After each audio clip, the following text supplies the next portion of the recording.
नमस्कार, मैं हूं शुभ मिश्रा और आप देख रहे हैं न्यूज 18 बिहार झारखंड की खास पेशकश कैमरा सब देखता है। और गुस्सा इंसान को ही नहीं, जानवर का भी सबसे बड़ा शत्रु है। गुस्से में आग बबला होने वाले इंसान तो बाद में पछताते ही हैं, लेकिन कभी कभी अपना आपा खो देने वाले जानवर को भी गुस्से का भारी कीमत चुकानी पड़ती है। कैसे, इस सवाल का जवाब कैमरे ने अपनी नजर में कैद कर लिया है। आप भी देख लीजिए।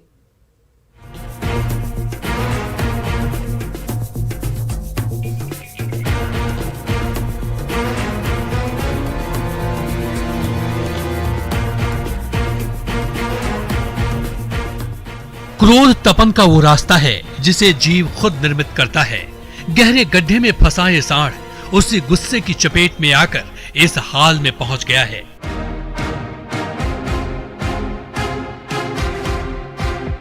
इस गड्ढे में गिरने से पहले ये सांड अपना आपा खोकर दूसरे प्रतिद्वंदी सांड से लड़ रहा था।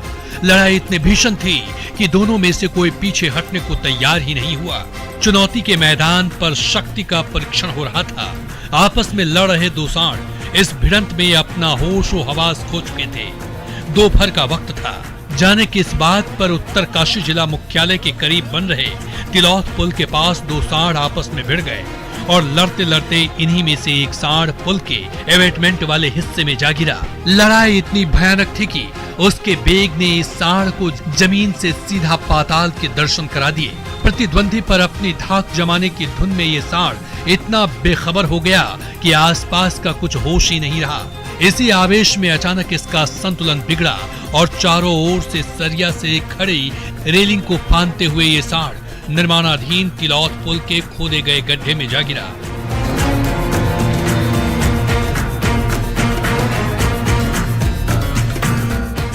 सांड को गड्ढे में गिरा देख मौके पर लोगों की भीड़ लग गई। इसे बाहर कैसे निकाला जाए, इस पर चर्चाएं होने लगी।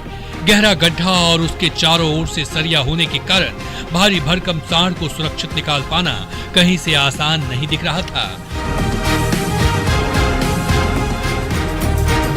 लेकिन लोक निर्माण विभाग के जूनियर इंजीनियर ने काफी सोच विचार के बाद सांड के रेस्क्यू का ब्लूप्रिंट तैयार किया। ताकतवर और वजनी सांड को गड्ढे से बाहर निकालने के लिए क्रेन को उपयोग में लाने की योजना बनी और विभाग के मजदूरों ने गड्ढे में उतरकर सांड को क्रेन से लिफ्ट करने की तैयारी शुरू कर दी। सांड का गुस्सा तो तभी काफूर हो गया जब वो गड्ढे में गिरा। लिहाजा उसे बचाने आए दो मजदूर जब उसे लिफ्ट करने की तैयारी कर रहे थे तो उसने कोई विरोध नहीं किया। उसे एहसास हो गया था कि गड्ढे में उतरे लोग उसे बचाने आए हैं। वो चुपचाप इस रेस्क्यू ऑपरेशन में बचाव दल का साथ देता रहा। सांड को क्रेन से अटैच करने के बाद उसे धीरे धीरे ऊपर खींचा गया। हवा में गोल गोल घूमता ये सांड शांत आंखों से अपने जीवन का सबसे रोमांचित कर देने वाला क्षण बटोर रहा था। मौके पर मौजूद लोगों की आंखों में कौतूहल तैर रहा था। आखिरकार क्रेन ऑपरेशन ने उसे सावधानी से लिफ्ट करते हुए सुरक्षित जमीन पर उतार दिया।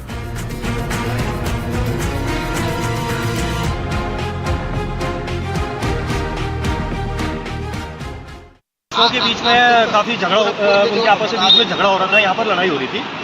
काफ़ी प्रयास किया गया ताकि उनका झगड़ा मतलब वो आपस में लड़े ना, तो वो लड़ते लड़ते मतलब जान माल का नुकसान होने का खतरा था। और लोकलाइज वालों ने भी बहुत कोशिश की कि वो आपस में उनका झगड़ा मतलब शांत हो जाए। उनका झगड़ा शांत नहीं होते और उनकी झगड़े के कारण वो नीचे यहाँ पुल पे गिर गया और सकुशल हमारे द्वारा उसको बाहर निकाल दिया। जानवर और इंसान के बीच के सबसे बड़ा फर्क यही है कि इंसान हंस सकते हैं लेकिन जानवर नहीं। हाँ, वो खुश जरूर होते हैं। अपनी जान को वापस पाकर ये सांड भी बहुत खुश होगा। न्यूज 18 के लिए बलवीर परमार की रिपोर्ट।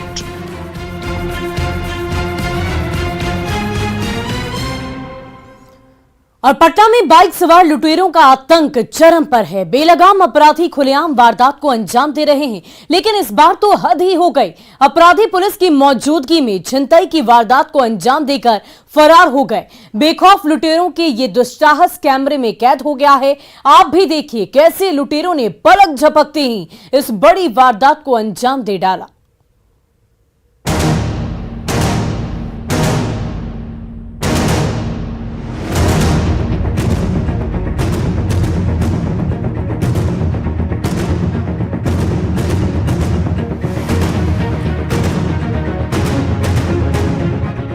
दिन की 11 बज रहे हैं। कैमरा 2 पुलिस वालों को पटना की न्यू बाईपास इलाके में स्थित स्टेट बैंक के करमली चक शाखा की ओर आते हुए देख रहा है।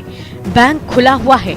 बाहर खड़ी ग्राहकों की बाइक इस बात का अंदेशा दे रही है कि शाखा के भीतर गहमा गहमी है। सड़क पार करते हुए पुलिस वाले स्टेट बैंक शाखा की ओर बढ़ रहे हैं। निश्चिंत भाव से आगे बढ़ते हुए खाकीधारी बैंक की शाखा में दाखिल हो जाते हैं। सब कुछ सामान्य दिख रहा है। वक्त अपनी गति से गुजर रहा है। तभी एक बाइक कैमरे की निगाह में आती है। इस पर 2 लोग सवार हैं। बाइक चलाने वाला पीली टी-शर्ट में है। उसने हेलमेट पहन रखी है, जबकि उसके पीछे बैठा शख्स बिना हेलमेट के है। काले रंग के कपड़े में दिख रहे इस शख्स ने अपनी पीठ पर एक बैग भी टांग रखी है। बाइक धीरे धीरे आगे बढ़ती है और बैंक की ओर से आ रहे कारोबारी शक्ति सिंह के करीब आकर उनका रास्ता रोक देती है। रास्ता रोकने से हैरान शक्ति सिंह इस रुकावट को नजरअंदाज करके आगे बढ़ना चाहते हैं। उनके हाथ में एक पैकेट दिख रही है, पर बाइक सवार उनका रास्ता रोककर खड़े हैं। टकराव को टालने के लिए शक्ति सिंह वहां से अपना रास्ता बदलते हैं,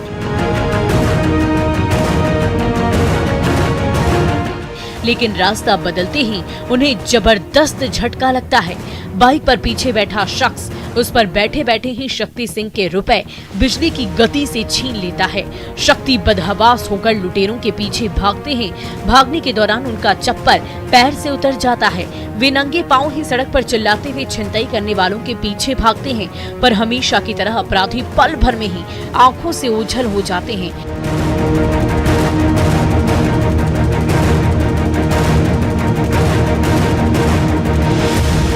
मायूस शक्ति सिंह वापस मौकाई वारदात की ओर दौड़ते हैं। घटना के बाद लोगों की भी भीड़ लग गई है।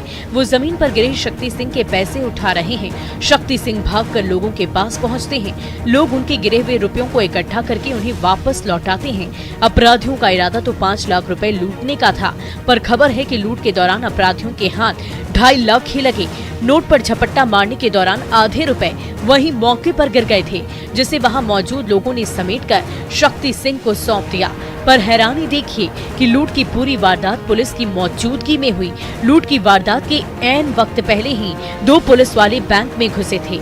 जाहिर है पहले से घात लगाए अपराधियों ने पुलिस को देखा होगा, लेकिन इसके बावजूद उन्होंने अपना प्लान ना ही बदला और ना ही उसे टाला। इन्हें पुलिस का ना तो खौफ था और ना ही पुलिस के होने से वो विचलित हुए, बल्कि इसके उलट अपराधी जिस काम को अंजाम देने आए थे उसे सरेआम अंजाम देकर निकलते बने। ऐसे में आप खुद समझ लें कि पटना में छिनताई करने वाले बाइक सवारों के दुस्साहस किस ऊंचाई पर है। न्यूज़ 18 के लिए पटना से संजय कुमार की ये रिपोर्ट। और राजधानी पटना में अपराधियों का दुस्साहस तो आपने देख ही लिया। अब कैमरे में कैद हुई सासाराम की वो तस्वीर भी देखिए, जहां इसी अंदाज में बाइक सवार उचक्कों ने एक महिला को टारगेट बनाकर उसके गले से सोने की चेन उड़ा ली।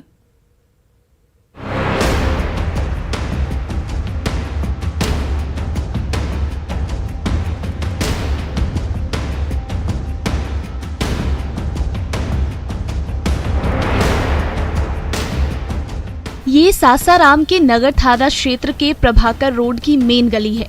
रात के 8 बजे हैं और हरे रंग की साड़ी में दिख रही एक महिला इस गली से अकेले गुजर रही है। रात बहुत ज्यादा नहीं है, पर गली में सन्नाटा पसर चुका है। लोग अपने अपने घरों में हैं। महिला अपनी गति से गंतव्य की ओर जा रही है।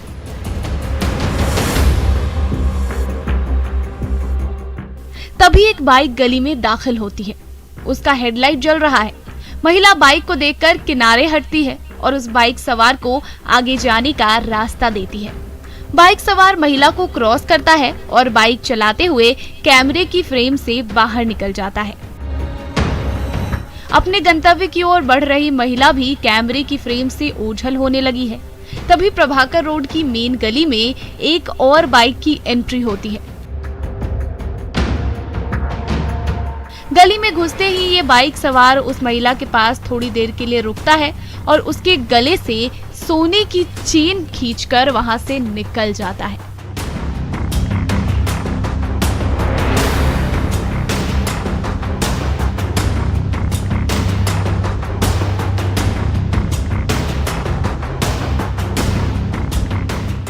कैमरे की ओर आती बाइक को देखकर ये पता चलता है कि चेन छीनने वाले अपराधी 2 की संख्या में थे। एक बाइक चला रहा था जबकि दूसरा पीछे बैठा था। गले से सोने की चेन खींचकर भागने वाले अपराधियों के पीछे महिला बदहवास होकर दौड़ती है, पर अक्सर ऐसे मामलों में मायूसी ही हाथ लगती है। पहले से अभ्यस्त अपराधी वारदात के बाद इतनी तेजी से भागते हैं कि उन्हें दौड़कर पकड़ पाना संभव नहीं रह जाता। छिनतई का शिकार हुई ये महिला भी अपनी पूरी ताकत लगाकर बाइक सवार अपराधियों के पीछे दौड़ती तो है, पर लुटेरे गले से चेन खींचकर फरार हो जाते हैं। अपराधियों ने जब इस वारदात को अंजाम दिया तब महिला तीज की पूजा करके मंदिर से घर लौट रही थी। पुलिस अब सीसीटीवी फुटेज के आधार पर छानबीन कर रही है। आरोपियों की शिनाख्त की कोशिश जारी है, लेकिन बेखौफ अपराधियों ने त्योहार की खुशी में डूबी एक महिला का चेन छीनकर उन्हें दुख में डुबो दिया। पीड़ित महिला प्रभाकर रोड की ही रहने वाली है और उनका दावा है कि लुटेरे उनके गले से जो चेन खींचकर ले गए हैं वो करीब 20 ग्राम सोने से तैयार किया गया था। न्यूज़ 18 के लिए सासाराम से अजित शर्मा की रिपोर्ट। और कैमरे ने अपनी नजर में 6 साल के एक बच्चे की हैरान कर देने वाली प्रतिभा को कैद कर लिया है। इस होनहार बालक को देखकर, इसे सुनकर आप भी यही कहेंगे कि प्रतिभा किसी उम्र की मोहताज नहीं होती। संस्कृत की 1-2 नहीं बल्कि 400 श्लोक को कंठस्थ करने वाला आराध्य तिवारी जब इन श्लोकों का वाचन करना शुरू करता है तो लोग बस हैरत भरी निगाहों से उसे देखते ही रह जाते हैं। जंतु विस्वातो जविधासो अपरिता मानो भद्रा क्रतवो जंतु विस्वातो जविधासो अपरिता स उद्भिदा देवानो यथा सदमिब्रीधे आसन्न प्रायुव। संस्कृत के श्लोक सुनाता ये बच्चा महज 6 साल का है। नाम है आराध्य तिवारी। आराध्य के जन्म से ही दोनों पैर नहीं हैं। इस छोटी सी उम्र में ही इनको 400 श्लोक सहित कई वेद याद हैं। क्षेतारो दिवे दिवे देवाडम भद्रा सुमद्रेजुयतां देवानां वंग्रातिरभिनो निवर्ततां देवानां वंसख्यमुपसे धीमा वयं देवा न आयुः प्रतिरंतो जीवसे। आराध्य जब संस्कृत में श्लोक का वाचन शुरू करते हैं तो ऐसा लगता है कि काशी का कोई प्रकांड विद्वान मंत्रोच्चारण कर रहा हो। ऐसा लगे भी क्यों ना, इसका नाता भी उत्तर प्रदेश से ही जुड़ा है। 6 साल का ये मासूम बनारस का रहने वाला है। पिता भास्कर तिवारी गुजरात में प्राइवेट नौकरी करते हैं। माता आराधना देवी गृहिणी है। आराध्य अपने ननिहाल सीधी के फुलवारी गांव में रहकर सरकारी स्कूल में पढ़ाई कर रहे हैं। ये हमारे घर का माहौल है, ऐसा पूजा पाठ वाला है, क्योंकि हमारे घर में सभी पूजा पाठ करते हैं। लेकिन इनके जो अध्ययन का कार्य है, स्वस्ति वाचन हुआ और गणेश वंदना जो भी हुआ, ये सब अपने नाना से सीखते हैं। ये नाना के पास बराबर लगे रहते हैं और नाना इनको बराबर सिखाते रहते हैं। जन्म जब उसका हुआ उसके दोनों पैर विकलांग थे और उसकी दवाई वापी गुजरात में हुई। 1.5-2 लाख रुपए खर्च हुए और पिछले वर्ष उसको कक्षा 1 में यहाँ प्रवेश मिला और इस वर्ष कक्षा 2 में है। उसकी अभिरुचि संस्कृत में बहुत अधिक है और वो भारतीय संस्कृति के संबंध में बहुत ज्ञान रखता है। आराध्य तिवारी को देखकर ये कहा जा सकता है कि प्रतिभा उम्र की मोहताज नहीं होती। और आज के दौर में जब माता पिता अपने बच्चों को अंग्रेजी विज्ञान के विषयों को पढ़ने के लिए प्रोत्साहित करते हैं, ऐसे दौर में आराध्य सनातन धर्म से ताल्लुकात रखने वाले लोगों के लिए अच्छा संदेश दे रहे हैं। हरीश द्विवेदी, सिद्धि, न्यूज़ 18। और बरसात के दिनों में कैमूर की पहाड़ियों का सौंदर्य अपने आप में चरम पर होता है। विंध्य पर्वत पर बिछी हरियाली और वहां से गिरते खूबसूरत झरने इन दिनों इतने मोहक हो गए हैं कि इसे देखना सच में एक सुखद एहसास है। कैमरे ने इस दिव्य प्राकृतिक छटा को अपनी निगाहों में समेट लिया है, जिसे देखकर आपके दिल में भी सुकून घर कर जाएगा।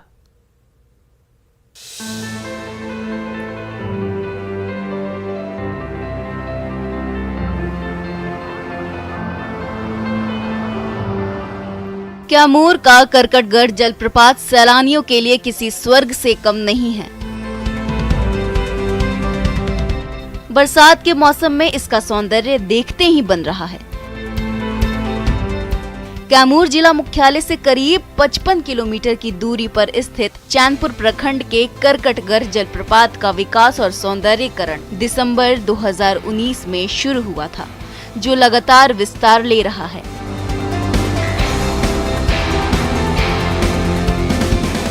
यहाँ की प्राकृतिक खूबसूरती, इको टूरिज्म पार्क और करकटगढ़ जलप्रपात का मगरमच्छ संरक्षण केंद्र सैलानियों के आकर्षण का केंद्र बना हुआ है। यही कारण है कि महज कुछ सालों के भीतर ही ये जलप्रपात पूर्वांचल, शाहाबाद और मगध के लोगों को तेजी से अपनी ओर खींच रहा है। बरसात के मौसम में जलप्रपात की खूबसूरती निहारते ये लोग इस बात की तस्दीक कर रहे हैं।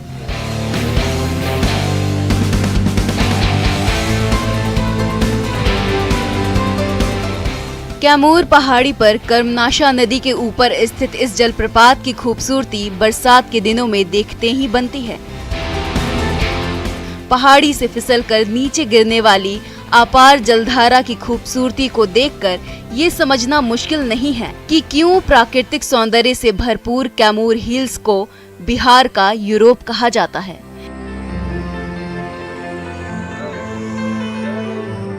कैमूर हिल्स लगभग 483 किलोमीटर लंबी विंध्य पहाड़ियों का पूर्वी भाग है, जो मध्य प्रदेश के जबलपुर जिले के कटंगी से बिहार के कैमूर रोहतास जिले के आसपास तक फैला हुआ है।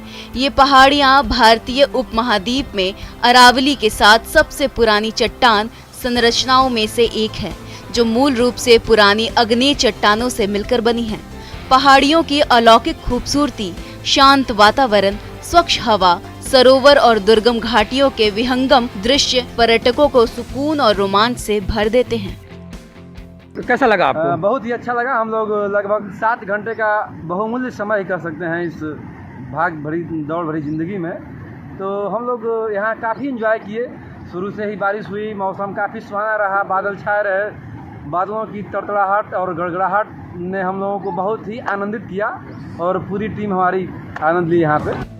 कैमूर घाटी की जैव विविधता, तरह तरह के पंछी, दुर्लभ जंगली जानवर, मूल्यवान आयुर्वेदिक औषधियाँ, प्राकृतिक जलप्रपात, ये सब पर्यटकों के सफर को रोमांचित तो करते ही हैं, साथ में कभी न भूल पाने वाला अनुभव भी वो अपने साथ ले जाते हैं। इन पहाड़ियों पर स्थित हिंदू देवी देवताओं को पौराणिक और रहस्यमय मंदिर भी कैमूर हिल्स की लोकप्रियता को भव्य आयाम देते हैं। प्रकृति की नायाब खूबसूरती खुद में समेटे इस कैमूर हिल्स पर कई ऐसे टूरिस्ट स्पॉट हैं जहां आप अपने परिवार और दोस्तों के साथ खुशी, सुकून और रोमांच का यादगार पल एंजॉय कर सकते हैं।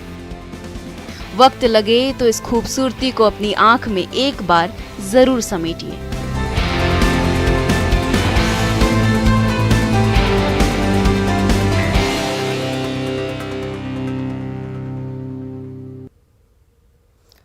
और गंगा नदी का बढ़ता जलस्तर लोगों की जीवन को बुरी तरह से प्रभावित करने लगा है। बाढ़ के विकराल रूप ने जिंदगी को किस तरह सांसत में डाल दिया, इसे समझना हो तो कैमरे की निगाह में भागलपुर से कैद हुई ये तस्वीर आप भी देख लीजिए।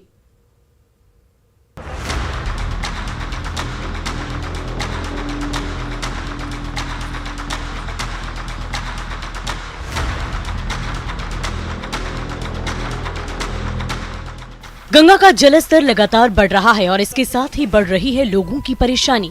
बाढ़ के बहाव ने पहले घरों को अपने जद में लिया और अब तो गांव के गांव डूब रहे हैं। लोग अपना आशियाना छोड़कर सुरक्षित स्थान पर शरण लेने को मजबूर हैं।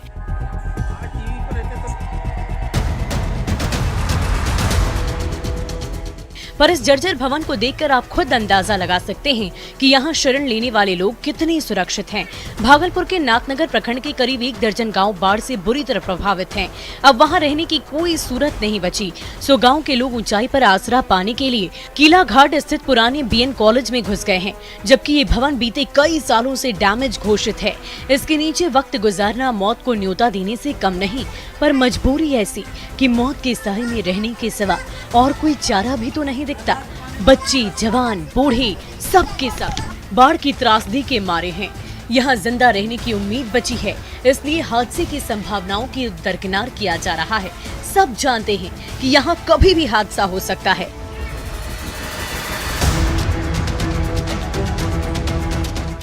पर फिलहाल इसी जगह पर जान बची हुई है तो उसे बचाने के अलावा रास्ता ही क्या है। बेशक गांव बाढ़ के पानी में डूब चुका है, पर जीने की उम्मीद कहां डूबती है। बाढ़ की त्रासदी झेल रहे ये लोग भी उसी उम्मीद को थामे मौत के साए में गुजर बसर कर रहे हैं।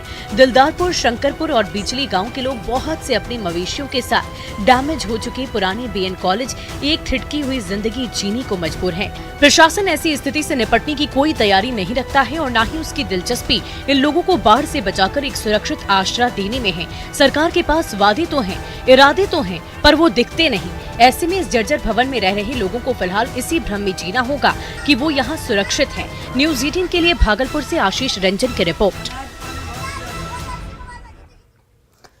और फिलहाल के लिए हमारे इस खास पेशकश में आज के लिए बस इतना ही। आप बने रहे न्यूज़ 18 बिहार झारखंड के साथ।